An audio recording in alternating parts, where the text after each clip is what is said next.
Hi everyone, আশা করছি সবাই খুব ভালো আছো। তো এটা কোনো ব্লগ না, আমি আজকে কোনো ব্লগ বানাইনি। আজকে সানডে আর ছুটির দিন, বাট স্টিল আজকে কোনো ব্লগ বানানি কারণ আজকের দিনটা সেরকম প্রোডাক্টিভ ছিল না আমার ক্ষেত্রে। পুরোটাই দিন আমি শুয়ে বসেই কাটিয়েছি, একটু পড়াশুনো করেছি বা এটা ওটা একটু গল্পের বই টই এইসব নিয়েই কাটিয়ে দিয়েছি। তো ভাবলাম একটা উইকেন্ড এরকম একটু লিজারের যাক কি না হয়।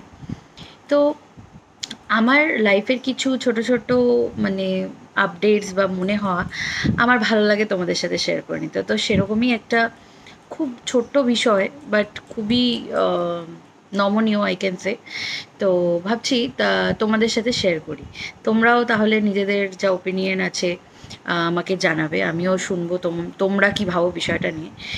তো বিষয়টা হলো এরকমই, আমরা যে কোনো মানুষ মানে ছোট হতে পারে, আমাদের মতো মানে মাঝবয়সীও, মানে মাঝবয়সী বলাটা অবশ্য ভুল, অ্যাডাল্টস বলতে পারো, প্রি অ্যাডাল্টস। তো তো সবারই জীবনের ছন্দটা ভালো যায় খারাপ যায়, মানে আমাদের লাইফের গ্রাফটা কিন্তু কখনোই দেখবে না খুব straight. It's like up and down, up and down. তো আমরা মানুষ, তো আমাদের মানুষ হিসেবে খুব সহজাত একটা প্রবৃত্তি হচ্ছে আরেকটা মানুষকে ডিপেন্ড করা। সেই মানুষটা হতে পারে মা বাবা, সেই মানুষটা হতে পারে হাজব্যান্ড ওয়াইফ বা বন্ধু বান্ধব, বিভিন্ন রকমের সম্পর্কের হতেই পারে। তো আমরা কখনো ভাবি যে হট করে আমরা কিছু একটা বিষয় নিয়ে খুব হ্যাপি হয়ে গেলাম, বা খুব ছোট একটা বিষয় আমাদেরকে হট করে হার্ট করে দিল। তো তোমরা একটু ভেবে দেখবে, বা আমিও ভেবে দেখছিলাম, যে আমাদের ভালো থাকা খারাপ থাকাটা সবসময় কারোর না কারোর উপর নির্ভর করে হয়ে যাচ্ছে। মানে ধরো আমার মা বা আমার বাবা বা আমার চেনা কোনো বন্ধু, সে আমাদের সাথে খুব ভালো একটা কিছু করলো, বা ধরো আমাদেরকে একটা গিফট এনে দিল, আমরা খুব খুশি হয়ে গেলাম। বা সেই বন্ধুটাই বা ধরো মা বাবা এমন কিছু একটা সময় বলে দিল কথা, কি বকে দিল, মনটা খারাপ হয়ে গেল। তো বেসিক্যালি আমি আজকে এই কথাটাই একটু ভাবছিলাম, যে বসে বসে, যে আমাদের ভালো থাকা বা খারাপ থাকাটা প্রায় সময়ই অন্য মানুষের উপর নির্ভরশীল হয়ে উঠেছে। কারণ আমরা যেহেতু সামাজিক জীব, খুব সাধারণভাবে সামাজিক জীব হিসেবে অন্যের দ্বারা ড্রাইভ করা কিছু অ্যাকশন আমাদের নয় হ্যাপিনেস নয় স্যাডনেসের একটা কারণ হয়ে দাঁড়াচ্ছে। কিন্তু জানো তো, কারোর দ্বারা স্যাড হওয়াটা খুব ইজি। মানে কেউ তোমাকে হট করে এসে একটা বাজে কথা বলে দিল, বা কিছু একটা ব্লেম চাপিয়ে দিল, তোমাকে স্যাড করে দিল, ইটস ভেরি ইজি। বাট তোমাকে হ্যাপি রাখাটা, বা তুমি কারোর দ্বারা হ্যাপি করছো, ইটস মাচ মোর মানে ডিফিকাল্ট আমি বলবো। তো সেই কারণে আমরা যে যেরকম, আমাদের সেরকমভাবেই নিজেদের হ্যাপিনেসটা নিজেদেরকেই খুঁজে বার করাটা উচিত। তাহলে কি হবে, তুমি ধরো তোমার সার্টেন টাইমে ধরো একটু অফ লাগছো তুমি, বা তোমার ডাউন মোমেন্টস চলছে, তোমার ভালো লাগছে না কিছু, ইউ আর এক্সপেক্টিং যে আরেকজন কেউ এসে, হতে পারে সে তোমার মা বাবা বা তোমার পার্টনার হতে পারে বা তোমার বন্ধু বান্ধব হতে পারে, সে এসে তোমার সাথে এমন কিছু করুক যাতে তোমার মুডটা আপলিফ্ট হয়। আমরা মানুষ, আমরা এই এক্সপেকটেশনটা কম বেশি সবাই রাখি। বাট এটার মধ্যে যেমন কোনো ভুল নেই, তার সেটা সত্ত্বেও আমাদের একটু এই ব্যাপারে একটা ছোট্ট ইনিশিয়েটিভ নিলেই আমরা কিন্তু এই ডিপেন্ডেন্সিটা একদম কাটিয়ে ফেলতে পারবো। আর ডিপেন্ডেন্সি কাটিয়ে যে ফেলতে বলছি, এটা কেন?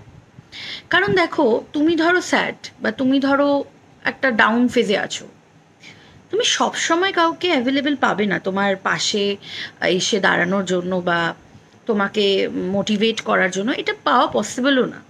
আমরা এক্সপেক্ট করে ফেলি যে না, আমাদের এখন খারাপ লাগছে, বা এই সময়টা আমার ঠিক ভালো লাগছে না, ওই মানুষটা বা XYZ যে কোনো কেউ এসে আমাকে একটু সময় দিক। এটা আমরা পাবো না।